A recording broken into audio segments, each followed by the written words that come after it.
Alhamdulillah, pelaksanaan operasi yang kedua di Rumah Sakit Cicendo hari ini berjalan dengan lancar. Insya Allah besok kita akan pulang ke rumah, go to home.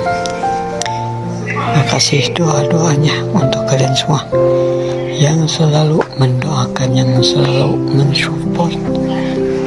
Semoga diberikan keberkahan rezekinya, umurnya, pekerjaannya, dan setiap urusannya.